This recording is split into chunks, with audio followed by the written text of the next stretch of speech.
Subscribe करें voice of Panipat channel को, पास की बेल आइकन को दबाएं ताकि आपको मिल सके हर अपडेट सबसे पहले। नमस्कार, मैं हूं कुलवंत सिंह। आज फिर हम लोग अवनीत के पास पहुंचे हैं। मेयर हैं पानीपत की।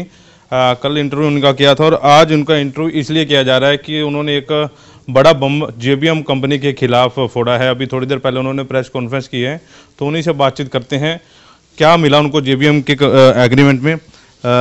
अभी आपकी प्रेस कॉन्फ्रेंस हुई है। सबसे पहला सवाल कि JBM कंपनी के खिलाफ जो है एग्रीमेंट आपने पढ़ा है, अभी बता रहे थे छुट्टियों के दौरान, तो क्या निकला उसमें बहुत पॉइंट्स हैं जो निकल कर आए हैं। पहला पॉइंट ये कि अब तक 12 मंथ्स तक उनको अपना 100% डोर टू डोर जो है कर देना चाहिए था। उनका जो है ये डोर टू डोर अभी तक सिर्फ 25% कंप्लीट हुआ है। उस हिसाब से इनके ऊपर बहुत पेनल्टीज़ भी लगती हैं कि अगर ये 5 दिन लगातार किसी घर से कूड़ा नहीं उठा रहे तो उसके हिसाब से 100 रुपीज़ या 150 रुपीज़ कुछ ऐसा है पर डे के हिसाब से, पर हाउस से जो है पेनल्टी बनती है। और सेकंड थिंग जो इनका है, इनका अभी तक कोई भी ऐसा सेंटर नहीं बना है, कंप्लेंट रिड्रेसल सेंटर, जहां पर पब्लिक जो है जाकर कंप्लेंट कर सके। पब्लिक ने जो कंप्लेंट रिड्रेसल सेंटर है वो हमें बना रखा है कि हमारे पास कंप्लेंट आती है, क्योंकि पब्लिक भी क्या करे, क्योंकि उनके पास कोई और नंबर ही नहीं है। लेकिन उनके एक्ट में लिखा गया है कि उनको कम से कम एक जो है सेंटर बनाना है। वो एक से ज़्यादा भी बना सकते हैं अगर उनको नीड पड़े तो। एक उनको जो रिड्रेसल सेंटर बनाना है उसके अंदर इनको 3 जो है अपने वहाँ पे पर्सन्स बिठाने हैं। उस लाइन के ऊपर 3 नंबर जो है इनको जारी करने हैं और वो जो नंबर्स हैं वो इनके इक्विपमेंट्स के ऊपर जो है प्रॉपर जो है रिफ्लेक्ट होने चाहिए, ताकि वहाँ से अगर कहीं किसी जगह से अगर गाड़ी क्रॉस कर रही है तो सबको दिख जाए कि इस गाड़ी का नंबर ये है। अगर कभी कोई प्रॉब्लम है या फिर कहीं पे किसी को बुलाना तो वो लोग उस नंबर पर कॉल करें।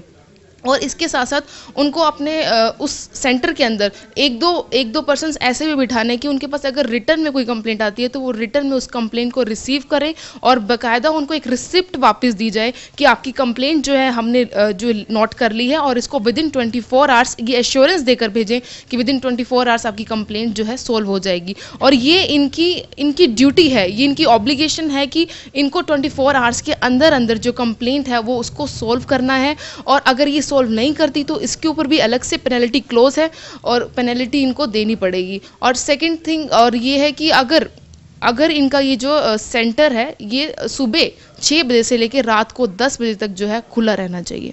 इनका अब तक कोई सेंटर नहीं है और बैठना तो दूर, फिर उन्होंने अब तक कोई अपना नंबर भी जारी नहीं किया है।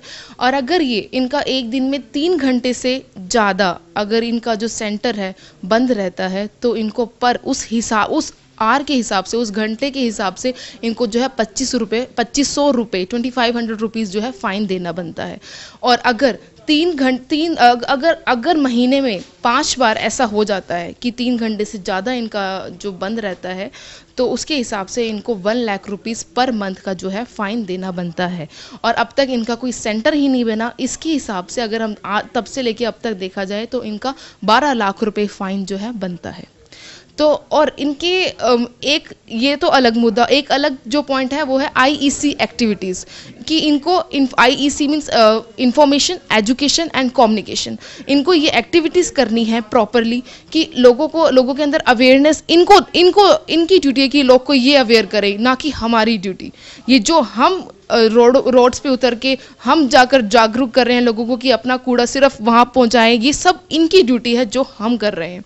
और इनकी ये भी ड्यूटी है कि इनको 3 मंथ्स में एक बार किसी भी न्यूज़पेपर में अपनी ऐड देनी है कि हम लोगों ने ये अवेयरनेस का प्रोग्राम किया है। और अगर ये लोग 3 मंथ्स में एक बार अपनी ऐड नहीं देते तो उसके हिसाब से इनको ₹1 लाख का फ़ाइन देना बनता है। तो इस हिसाब से भी इनका फ़ाइन देखा जाए, door to door IEC activities और उसका रिड्रेसल सेंटर का अगर हम सबका अगर मिला दे फ़ाइन तो कम से कम 40 लाख तक का इनके ऊपर फ़ाइन बनता है। तो अब मेरी यही, और इनके एग्रीमेंट में ये भी लिखा है कि अगर इनका फ़ाइन 7 लाख से ऊपर हो जाता है, अगर इनका फ़ाइन का जो अमाउंट है 7 लाख से ऊपर हो जाता है तो इनको अपना जो ये एग्रीमेंट है इसको टर्मिनेट करना पड़ेगा और हम यहाँ से जाना पड़ेगा।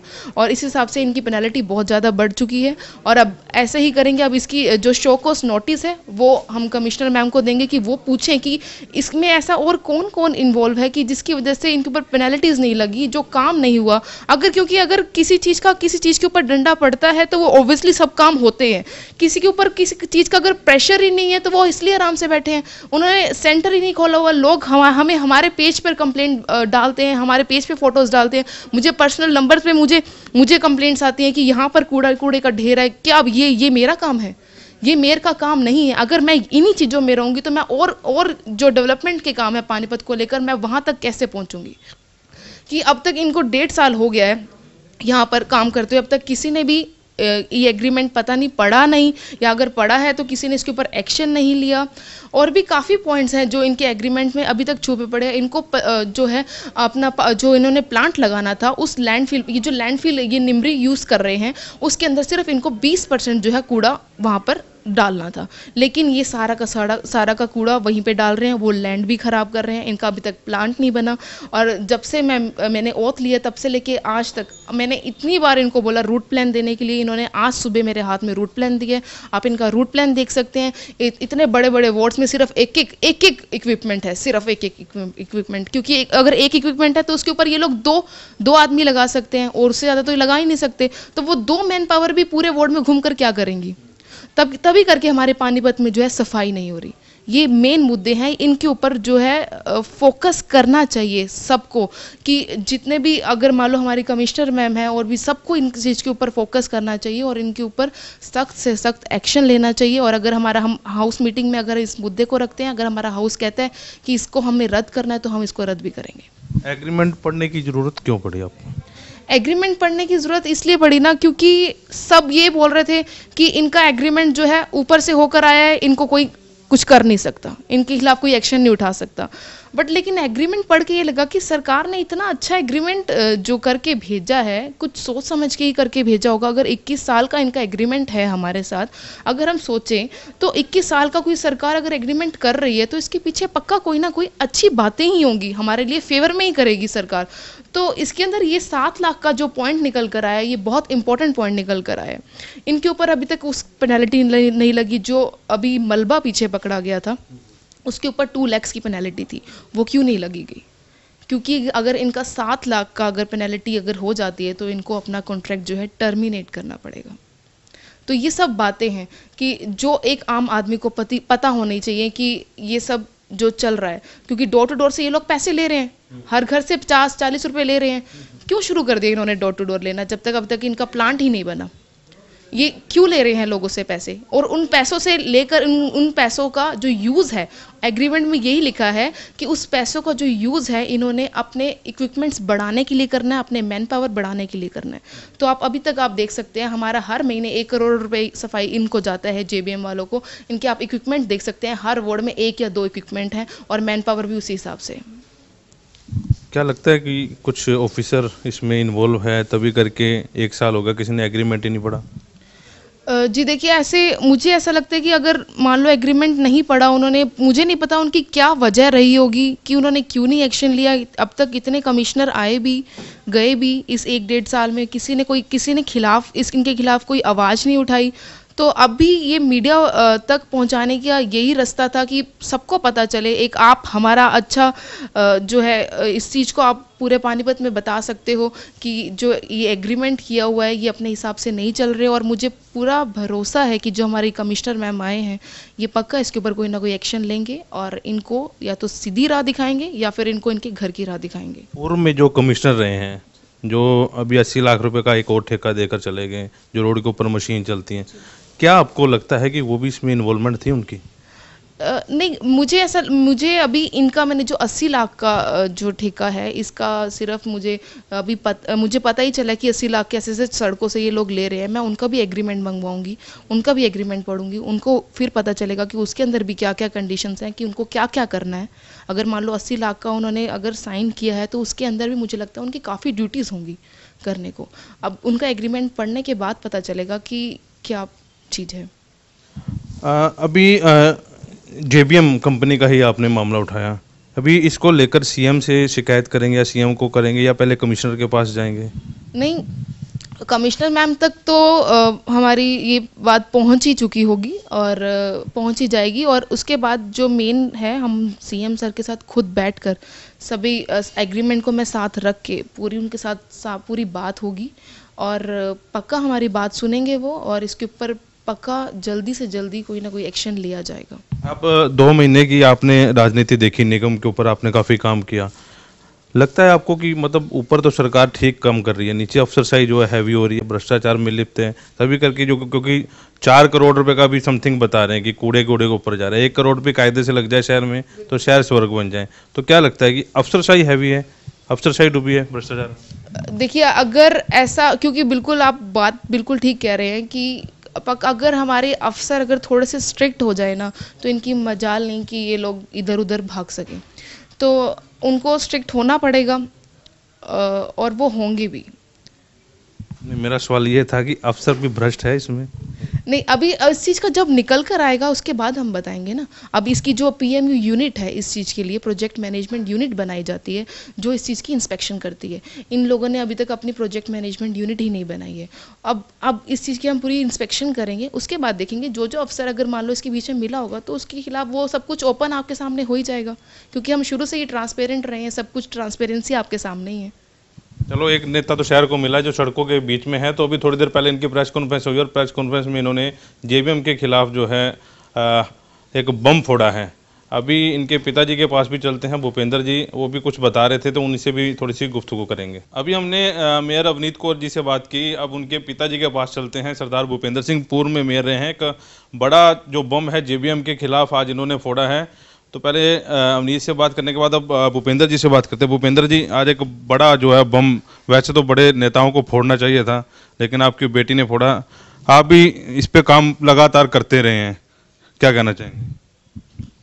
नहीं, ऐसा है, ये तो एक मैं यही कह दूं कि हमारा सौभाग्य है कि जो मेरा पढ़ा लिखा है उसने जब इनका एग्रीमेंट सारा पढ़ा, उसके अंदर ये बातें निकल के आई कि एग्रीमेंट के अकॉर्डिंग जो ये काम कर रहे हैं वो बिल्कुल ही उलट कर रहे हैं, कि 1 साल के अंदर अंदर इनको तो हर घर के अंदर से कूड़ा उठा लेना चाहिए था, लेकिन इनकी तो एक एक वार्ड के अंदर 1 या 2 व्हीकल हैं, घरों तक तो पहुंचना बहुत दूर, उस पर भी जुर्माना है इनका।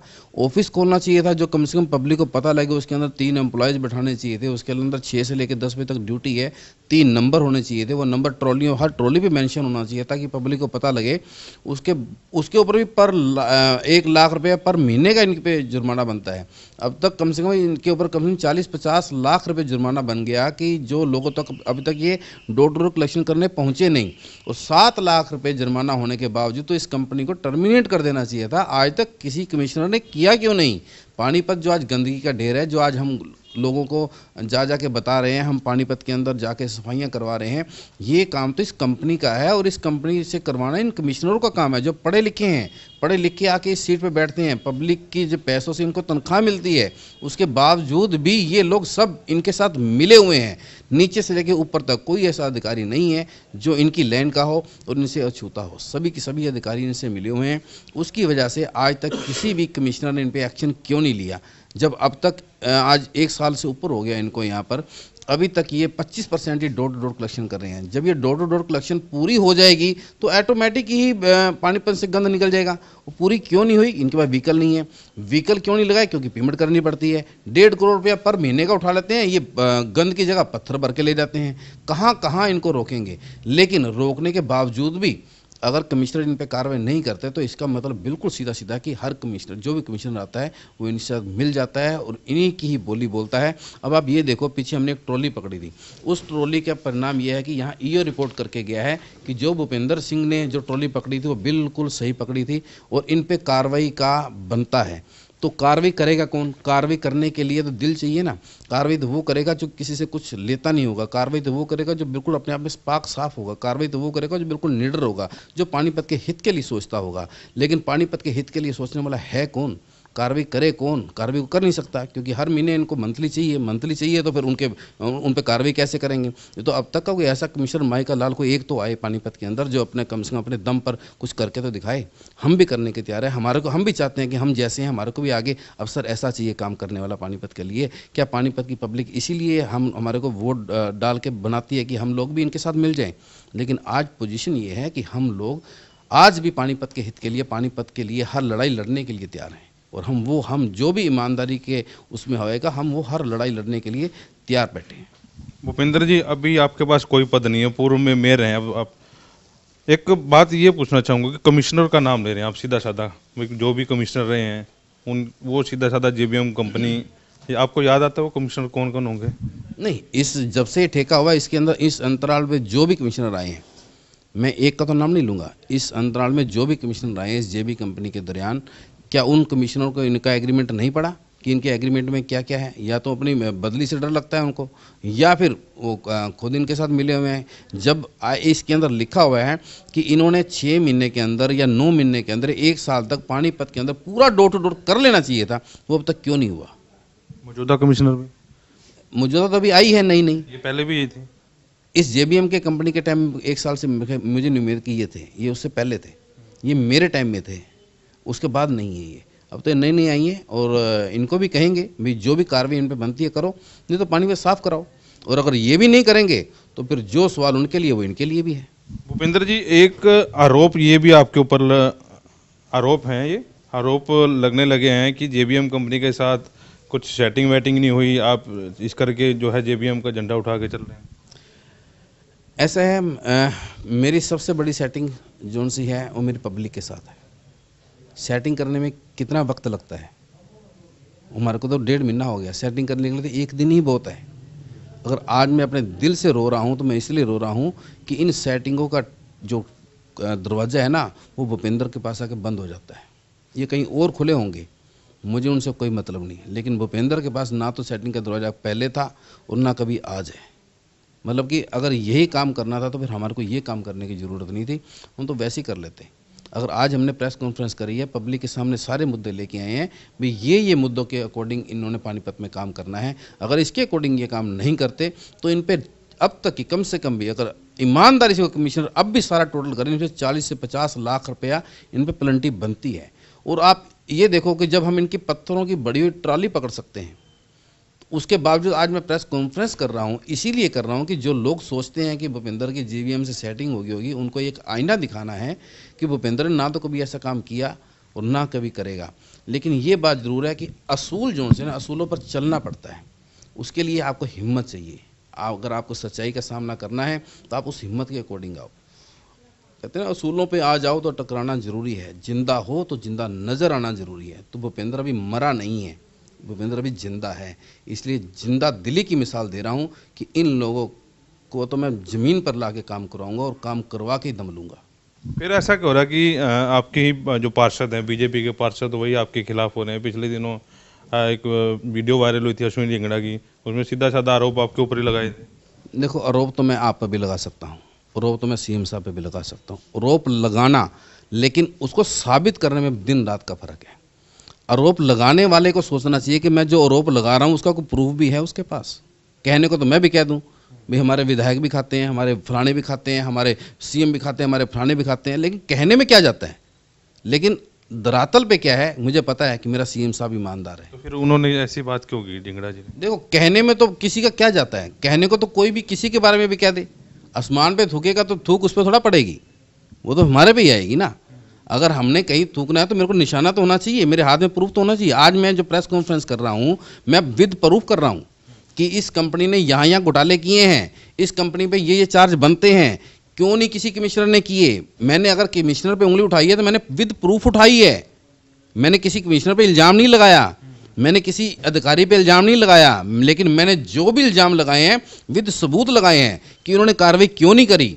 इनकी कार्रवाई बनती है, अगर कार्रवाई नहीं करते तो इसका मतलब ये लोग कंपनी के साथ मिले हुए हैं, ये खा रहे हैं रिश्वत। भूपेंद्र नहीं खा रहा। अगर भूपेंद्र रिश्वत खा जाता तो भूपेंद्र आज प्रेस कॉन्फ्रेंस ना करता, घर बैठ जाता। मैं उन्हीं को कह देता भैया आपके ये नॉन्स बनते हैं, यहाँ पे इतना जुर्माना लगता है, आपको मैं मेयर साहब से टर्मिनेट करा दूंगा, तो भागे आते मेरे पास। मेरे साथ आप ऐसा ना करो, आपको जो चाहिए हम देने को तैयार हैं। लेकिन वो दरवाजे पहले भी बंद थे भूपेंद्र के, तो आज भी बंद है। ईमानदारी की मिसाल जैसे थी वैसे ही जिंदा रहेगी, ये मैं आपसे वादा करता हूँ। उनका ये कहना था कि उनसे नंबर मांगो तो वो नंबर नहीं देते, और जो सीधा साधा ये कहता है कि भूपेंद्र के दरबार में जो हाजिरी लगाते हैं उनकी तो सुनी जाती है, मैं उनके दरबार में हाजिरी लगाने जाऊँगा। ऐसा है, ना तो कोई भूपेंद्र का दरबार है और ना ही मेरे को किसी दरबारी की ज़रूरत है, ना मेरे पास कोई हाजिरी लगाने के लिए आए। क्योंकि भूपेंद्र जब किसी के पास हाजिरी लगाने नहीं जाता तो मैं सबसे यही उम्मीद रखता हूँ कि वो अपने वार्ड के पार्षद नहीं है, वो भी अपने वार्ड के मेयर हैं। अपने मेयर हैं, अपना जो काम नहीं करता उसको खींच के लाओ ना। आज तक भूपेंद्र ने जो एजिटेशन किए वो मैंने किसी एमएलए के या कोई उसके खिलाफ नहीं किए, मैंने प्रशासन के खिलाफ किए। कि मुझे पता है जो भी काम करना है प्रशासन ने करना है। अगर आपको इतना गुस्सा है तो प्रशासन के गले पड़ो ना, काम तो उन्होंने करना है। मेयर के पास ऐसा क्या है कि जो काम कर देगी? जो जिन कामों की वो बात कर रहे हैं वो इलेक्शनों के पहले के काम है। कहते हैं जी हमारी पार्क तोड़वा दी, पार्क किसने तोड़वाई? इलेक्शनों से पहले। मेयर ने तो पार्क नहीं तोड़वाई ना, पार्क नहीं तोड़वाई ना उन्होंने टेंडर लगवाया। लाइटें के टेंडर जो हुए वो इलेक्शनों से पहले हुए, तो मेयर के पास तो लाइट नहीं है ना जो लाइट इनको दे देंगे। जो भी मुद्दे हैं वो इलेक्शनों के पहले हैं, लेकिन कौन किस भाव से उठाता है एलिगेशन तो मैं भी लगाने को लगा सकता हूँ। मेरे पास भी बहुत सारे एलिगेशन हैं इनके खिलाफ, लेकिन मैं एलिगेशन लगाऊं क्यों? क्योंकि मेरे पास किसी का प्रूफ ही नहीं है।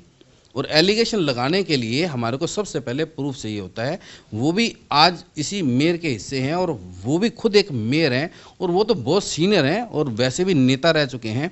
हमारे को किसी पे इल्ज़ाम लगाने की बजाय अगर हम उन कामों की तरफ ध्यान दे के काम करवाएं तो इल्ज़ाम लगाने की नौबत नहीं आएगी, क्योंकि काम करने हैं प्रशासन ने।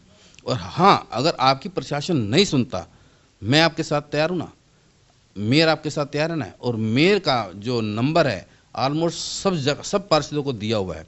कोई बात करे या ना करे मुझे उससे कोई मतलब नहीं है, हर पार्षद को दिया हुआ है, उनके बोर्ड पे भी लिखे हुए हैं। उसके बावजूद आप मिल सकते हो कभी भी अपना। अगर कोई इसमें ईगो समझता हो कि मैंने मेयर को फ़ोन नहीं करना, तो उसकी हेडिंग है, मेरी नहीं है।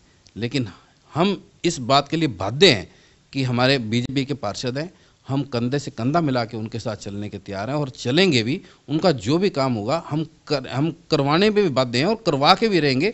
पार्टी हमारे साथ हैं, ईमानदार सीएम साहब हमारे साथ हैं, विधायक हमारे साथ हैं। हमारे को किस चीज़ की ज़रूरत है? हम किसके लिए बोले?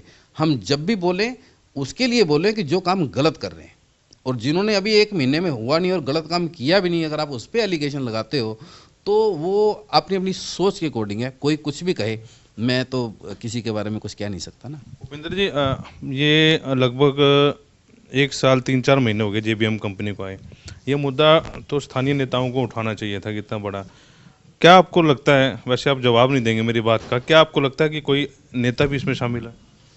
देखो, मैं किसी नेता के बारे में बात नहीं करना चाहता, क्योंकि अगर निगम और ठेकेदार ईमानदारी से काम करें तो नेताओं को सवाल ही नहीं आता। और काम करवाना कमिश्नर ने होता है, करना इन्होंने होता है। इनको डंडा कमिश्नर का होता है, कमिश्नर ही इन पे डंडा चला सकती है। हम लोग तो एक लेटर के माध्यम से या एक नोटिस के माध्यम से या एक पत्र के माध्यम से कमिश्नर को हर बात के लिए चेता सकते हैं। और जो ये आज ही मुद्दा हुआ है इसकी भी एक चिट्ठी सीएम साहब को भी भेजेंगे और अपना कविता जैन मंत्री जी को भेजेंगे और जिलाध्यक्ष को इन बातों का सारा नोटिस में लाया हुआ है। भाई ये काम कर रहे हैं, इन कामों के लिए जो उनसा है पानीपत के माहौल ख़राब हो रहा है, इस सारी बात हमने जिलाध्यक्ष को बता रखी है। पूर्व में जब आप मेयर थे, मेयर के बाद की बात की, जब सुरेश वर्मा मेयर आए, तब आप अपने ही पार्टी के नेताओं के खिलाफ झंडा उठा के रखते थे कि ये नेता जो है इन्वॉल्व है, टेंडरों में इन्वॉल्व है या पार्कों में इन्वॉल्व है। पब्लिक जानना चाहती है कि भूपेंद्र सिंह ऐसे ही काम करेगा, क्योंकि अब जिम्मेवारी जो है अब आपके ऊपर ज़्यादा बढ़ गई है। नहीं, तब भी मैं यही काम जो मैं काम करता था तब भी डंके की चोट पे करता था। मुझे पता होना चाहिए कि अगर मेरा एक बार टेंडर अगर 4 बार कैंसिल हो चुका है तो इसके अंदर किसकी राजनीति है, वो मैं खुलकर लाता था। अगर आज भी अगर पार्षदों को लगता होगा कि अवनीत उनके टेंडर कैंसिल करा रही है तो फिर उनको सड़क पे आने की जरूरत नहीं है। हम खुद, अवनीत खुद सड़क पर आके उनका साथ देगी।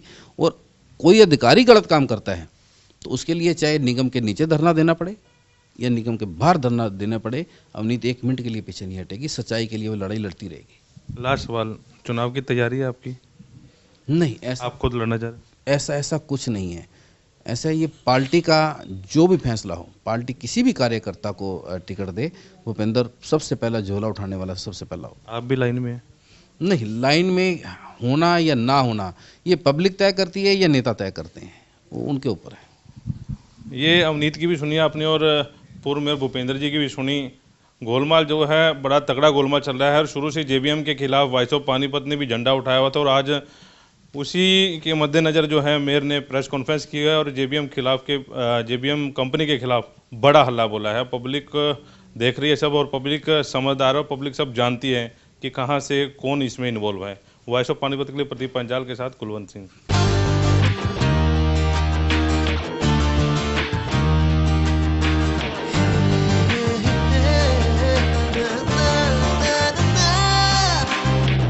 Add colors to your learning, life will be shining.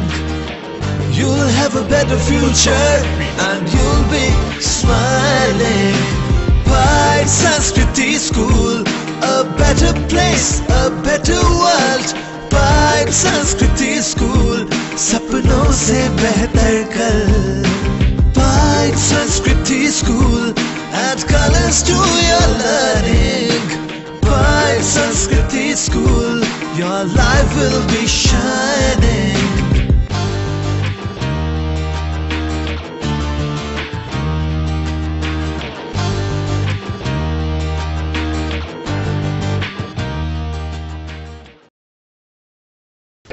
Prayag International School Panipat provides a conducive learning environment, transforming pedagogical practices where learning takes place beyond the classroom, fostering values and acquiring life skills, opening a gateway to a bright future. Admissions are open from class pre-nursery to 10th and attractive scholarships are being offered on merit basis. Scholarship test is held on 17 March 2019 at 11 am. For further details, please contact Prayag International School.